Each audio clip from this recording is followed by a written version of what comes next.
Hello guys, welcome to my channel Gyan Adda. तो guys, इस video में हम ओम के नियम को समझेंगे, जो कि बहुत ही इंपॉर्टेंट टॉपिक है। मैं आपको बता दूं कि कक्षा 10 के लिए ये बहुत ही मायने रखता है। कक्षा 10 में एग्जाम में, फाइनल एग्जामिनेशन में 5 नंबर यानी कि दीर्घ उत्तरीय प्रश्न में ये अक्सर पूछा जाता है। तो सबसे पहले गाइस हम ये जानेंगे कि ओम का नियम क्या है। सेकेंड स्टेप में हम जानेंगे कि ओम के नियम का उपयोग कहां है या ये लागू कहां होता है। और थर्ड स्टेप में जानेंगे कि ओम का नियम कहां लागू नहीं होता। तो सबसे चलिए ओम के नियम के कॉन्सेप्ट को समझते हैं हम। बेसिकली इस नियम को दिया था जॉर्ज साइमन ओम ने, जो कि जर्मनी के रहने वाले थे। सन 1827 ईस्वी में इस नियम का प्रतिपादन उन्होंने किया था। तो चलिए ओम का नियम क्या कहता है कि ओम का नियम यह बताता है कि अस्थिर ताप पर, अस्थिर तापमान पर या दाब पर दो बिंदुओं के बीच एक चालक के माध्यम से प्रवाहित होने वाली विद्युत धारा दो बिंदुओं पर वोल्टेज के समानुपाती होता है। अर्थात आसान भाषा में समझने के लिए कि किसी चालक में अगर कोई बंद परिपथ हो, ठीक है, और वो परिपथ अगर होगा तो वो चालक का ही होगा। तो अगर उस चालक का ताप एवं दाब समान हो, अस्थिर हो, तो उसमें प्रयुक्त होने वाली विभवांतर यानी कि वोल्टेज समानुपाती होगी प्रवाहित होने वाली विद्युत धारा के, यानी कि V समानुपाती I। जहां V क्या है? वोल्टेज यानी कि विभव, विद्युत विभव। I क्या है? इलेक्ट्रिक करंट अर्थात विद्युत धारा।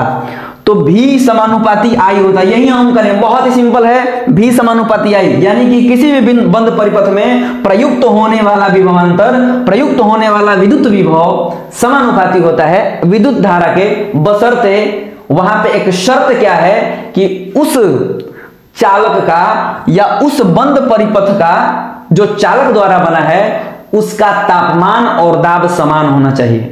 तो गाइस चलिए सर्किट के माध्यम से समझते हैं कि ये है बंद परिपथ, यानी कि ये परिपथ टोटली बंद है, इसमें विद्युत धारा प्रवाहित हो रहा है। ये है आपका विभव सोर्स, जिसे हम वोल्टेज सोर्स कहते हैं। मान लिया कि बैटरी है, ये है धनात्मक टर्मिनल और ये है ऋणात्मक। यहां पे हम तार को कनेक्ट करते हैं, यहां पे विद्युत धारा प्रवाहित हो रही है। फिर इसके साथ में हमने अमीटर को लगा दिया, इसका नाम है अमीटर। अमीटर जो विद्युत धारा को मापता है। तो एग्जाम में 1 नंबर में आएगा कि विद्युत धारा को कौन सा यंत्र मापता है, तो आप बताएंगे कि अमीटर। फिर इसके बाद हमने लोड लगाया, ये क्या है? इसको हम बोलेंगे लोड।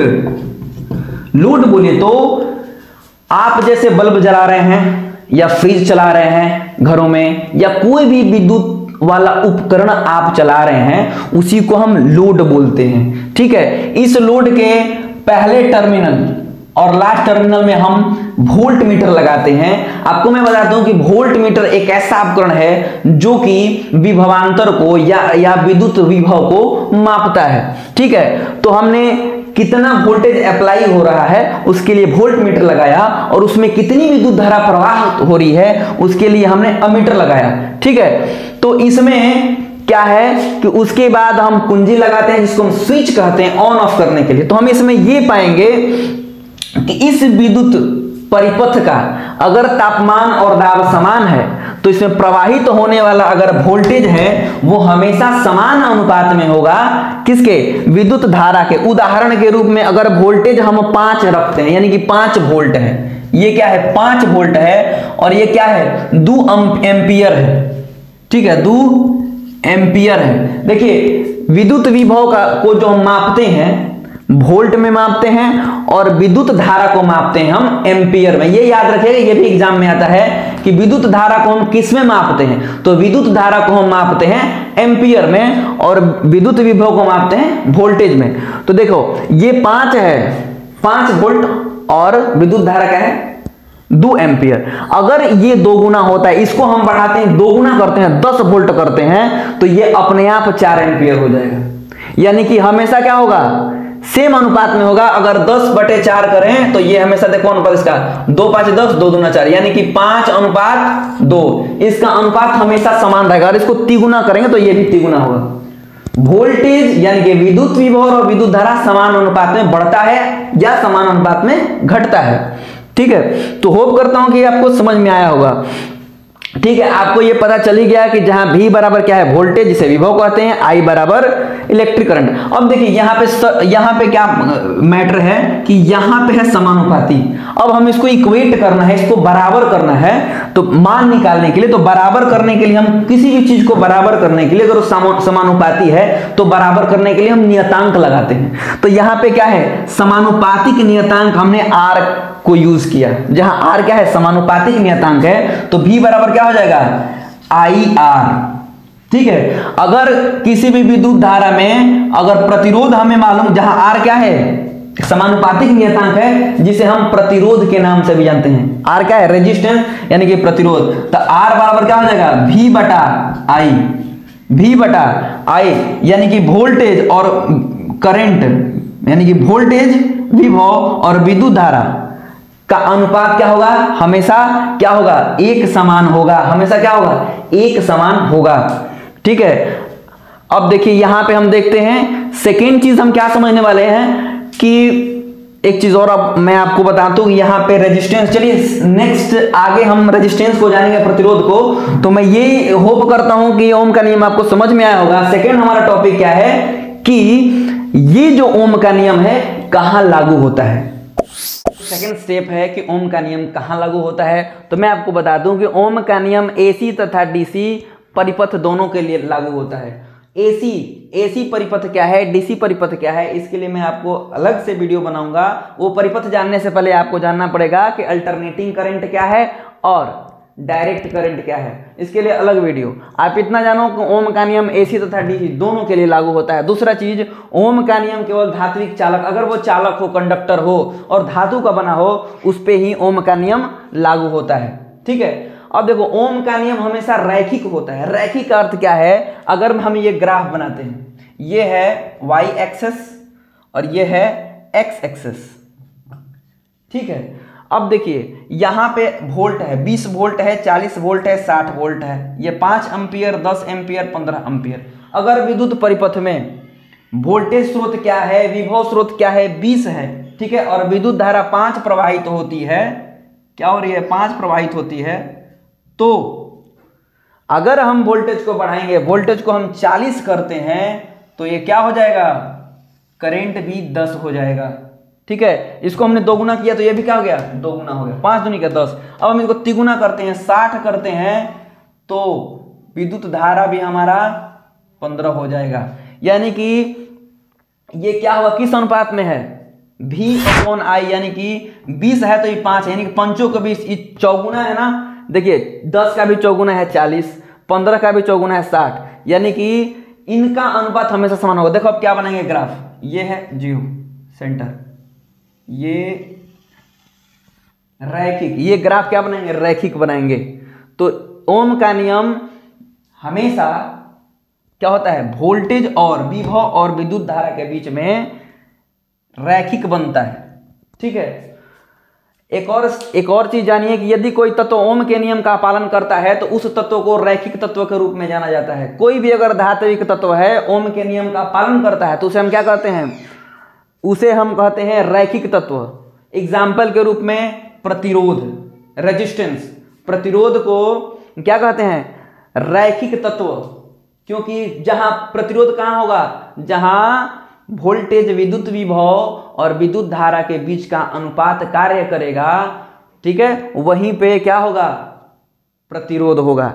चलो इसके बाद नेक्स्ट है ओम के नियम का प्रयोग हम कहां कहां करते हैं। ओम के नियम के प्रयोग से हमें क्या प्राप्त होता है, हम ओम के नियम के बारे में क्यों पढ़ते हैं। तो इसका जवाब है, ओम के नियम का प्रयोग हम तत्व के शक्ति, दक्षता, विद्युत धारा, वोल्टेज और प्रतिरोध की गणना करने में, कोई विद्युत सर्किट है उसका वोल्टेज हमें ज्ञात करना है तो हम ओम के नियम से ज्ञात कर सकते हैं। विद्युत धारा ज्ञात करनी है तो हम ओम के नियम से प्राप्त कर सकते हैं, और विद्युत शक्ति के बारे में प्राप्त करना है तो उसको भी हम ओम के नियम से ज्ञात कर सकते हैं। तो गाइज ओम का नियम कहाँ लागू होता है, ठीक है, इसका प्रयोग क्या है, इसको हमने देख लिया। और थर्ड स्टेप है, तीसरा स्टेप है कि ओम का नियम कहां लागू नहीं होता। थर्ड स्टेप है कि ओम का नियम कहां लागू नहीं होता है। तो मैं आपको बता दूं तीन स्टेप है। कहाँ कहाँ लागू नहीं होता। तो फर्स्ट स्टेप है ओम का नियम एक पक्षीय नेटवर्क के लिए लागू नहीं होता। ओम का नियम एक पक्षीय नेटवर्क के लिए लागू नहीं होता। एक पक्षीय नेटवर्क मतलब विद्युत धारा उस गैजेट से उपकरण से एक रास्ते से जाएगी, एक दिशा से जाएगी, लेकिन रिवर्स नहीं आ सकती, पीछे नहीं आ सकती। जैसे है डायोड, डायोड में विद्युत धारा एक इंड से दूसरे इंड पे चली जाएगी लेकिन वापस नहीं आएगी। एग्जाम्पल के रूप में हम बैटरी जो मोबाइल चार्ज करते हैं तो मोबाइल चार्ज अब लगा के सो जाएंगे, अगर विद्युत जो है लाइट अचानक कट गई तो ऐसा नहीं होगा कि फिर वो चार्जर आपके बैटरी को खींच ले, क्योंकि उसमें डायोड है। डायोड ने करंट तो ले लिया लेकिन लाइट कट गई, फिर करंट को वापस नहीं करेगा, वो उसको ब्लॉकेज कर देगा। तो उसी को कहते हैं एक पक्षीय नेटवर्क। सेकेंड का है ओम का नियम गैर रैखिक तत्वों के लिए भी लागू नहीं होता है। रैखिक तत्व हमने आपको बता दिया कि जो वोल्टेज और करंट, विद्युत विभव और विद्युत धारा का जहां अनुपात समान हो वो रैखीय कहलाता है। ठीक है, रैखीय तत्व कहलाता है।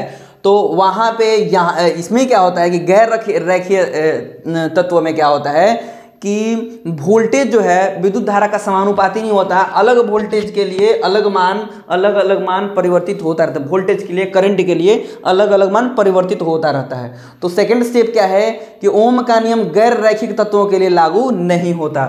थर्ड स्टेप क्या है, ओम का नियम निर्वात नलिकाओं के लिए लागू नहीं होता। ठीक है, इलेक्ट्रॉनिक्स में निर्वात नलिकाएं होती हैं, जैसे वाल्व हो गया ना, तो उसमें क्या है कि निर्वात में विद्युत धारा को प्रवाहित कराया जाता है, तो उसमें भी ओम के नियम का पालन नहीं होता।